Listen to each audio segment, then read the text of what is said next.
MDH biryani મસાલા, પારંપરિક બિરયાનીનો અસલી સ્વાદ। असली मसाले सच MDH। નમસ્કાર, ટીવી9 સમાચાર સાથે હું છું જિજ્ઞાસા અને સમાચારમાં સૌથી પહેલા વાત કરીશું આણંદથી એક ખૂબ જ મહત્વપૂર્ણ સમાચાર મળી રહ્યા છે તેની। આણંદથી સમાચાર મળ્યા છે અમૂલ ડેરી નિયામકની ચૂંટણીમાં મોટા સમાચાર મળ્યા। ખોટા પુરાવા ઊભા કરી ઉમેદવારી કરવાનો મામલો। ટીવી9ના અહેવાલ બાદ આણંદ ભાજપે કરી છે કાર્યવાહી। સિહોલના રશ્મિ જાદવને ભાજપે સસ્પેન્ડ કર્યા છે। ભાજપે અન્ય ઉમેદવારને મેન્ડેટ આપ્યો હોવા છતાં ઉમેદવારી કરી હતી। दूध मंडळीમાં કમિટી સભ્ય ન હોવા છતાં ઉમેદવારી કર્યાનો આરોપ। નકલી વાર્ષિક અહેવાલ તૈયાર કરી મતદાર યાદીમાં નામ લખ્યાનો આરોપ લગાવવામાં આવ્યો હતો। તો ટીવી9ના અહેવાલની આ ધારદાર અસર જોવા મળી રહી છે। ખોટા પુરાવા ઊભા કરીને ઉમેદવારી કરવાને આ મામલે ટીવી9એ અહેવાલ પ્રસારિત કર્યો હતો અને ત્યારબાદ હવે આણંદ ભાજપે કાર્યવાહી કરી છે। સિન્હોલના રશ્મિ જાદવને ભાજપે સસ્પેન્ડ કર્યા છે કેમ કે ભાજપે અન્ય ઉમેદવારને મેન્ડેટ આપ્યો હોવા છતાં તેમણે ઉમેદવારી કરી હતી। દૂધ મંડળીમાં કમિટી સભ્ય ન હોવા છતાં તેમણે ઉમેદવારી કર્યાનો આરોપ લગાવવામાં આવ્યો હતો। નકલી વાર્ષિક અહેવાલ તૈયાર કરી મતદાર યાદીમાં નામ લખ્યાનો પણ આરોપ તેમના પર લાગ્યો હતો।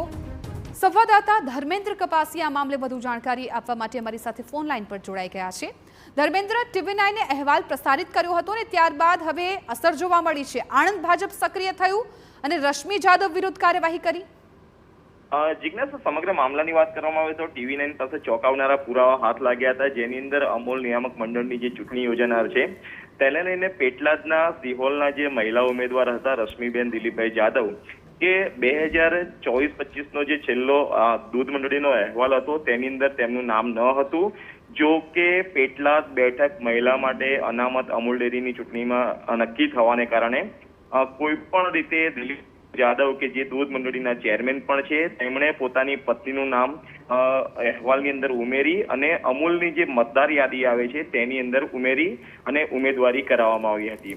મહત્વની બાબત એ છે કે પેટલાદ બેઠકની ઉપર અન્ય એક મહિલાને ઉમેદવાર તરીકે ભાજપે મેન્ડેટ આપેલો છે અને છતાં પણ દિલીપભાઈ જાદવે પોતાના પત્ની રશ્મિબેન દિલીપભાઈ જાદવ કે જે ભાજપના સક્રિય કાર્યકર્તા અને સભ્ય છે તેમના દ્વારા ઉમેદવારી કરવાને કારણે આજે જે અહેવાલ પ્રસારિત કરવામાં આવ્યો જે રીતના કૌભાંડ સિહોલ દૂધ ઉત્પાદક મંડળીની અંદર થયા હતા, સમગ્ર પુરાવાને લઈને જે ટીવી9ની ઉપર અહેવાલ પ્રસારિત કરવામાં આવ્યો ને ત્યાર પછી આણંદ ભાજપ દ્વારા રશ્મિબેન દિલીપભાઈ જાદવને સસ્પેન્ડ કરવામાં આવ્યા। તેમની સાથે સાથે ખાંદલી ગામના ભરતભાઈ સોલંકી કે જેઓ અમૂલની નિયામક મંડળની ચૂંટણીમાં પોતે ફોર્મ ભર્યું છે પરંતુ તે ભાજપના કાર્યકર છે અને ભાજપ દ્વારા આણંદના કાંતિ સોડાને મેન્ડેટ આપવામાં આવ્યો હતો।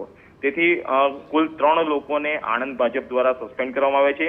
જો કે સૌથી ચર્ચાસ્પદ બાબત એ રહી છે કે સિહોલ બેઠકની ઉપર જે રશ્મિબેન દિલીપભાઈ જાદવને સસ્પેન્ડ કરવામાં આવે છે ભાજપમાંથી, કારણ કે જે રીતના તેમના વિરુદ્ધના પુરાવા અને અરજીઓ થઈ હતી સહકારી મંડળીની અંદર હોય કે જિલ્લા પોલીસ વડાની અંદર હોય, તેમના પતિ દ્વારા જે કૌભાંડો આચરવામાં આવે છે તે તમામ પુરાવા સાથે સ્થાનિક લોકો દ્વારા પોલીસ ફરિયાદ પણ આપવામાં આવી છે। પોલીસની અંદર લેખિતમાં ફરિયાદ આપવામાં આવી છે। પોલીસ દ્વારા તપાસ પણ હાથ ધરવામાં આવી છે અને તેને જ લઈને આ પ્રકારના ભાજપ દ્વારા એક્શન લેવામાં આવ્યા છે। જી બિલકુલ ધર્મેન્દ્ર, આભાર સમગ્ર માહિતી બદલ। તો આણંદ ભાજપે આ કાર્યવાહી કરી છે કે જ્યાં ખોટી રીતે ઉમેદવારી નોંધાવનારને સસ્પેન્ડ કર્યા। MDH કિચન કિંગ મસાલા રસોડામાં હોય તો આપણે કંઈ પણ બનાવી શકીએ છીએ। રીંગણાનો ઓળો, બટેટા ફુલાવર, ભીંડી મસાલા અને બીજું ઘણું બધું। MDH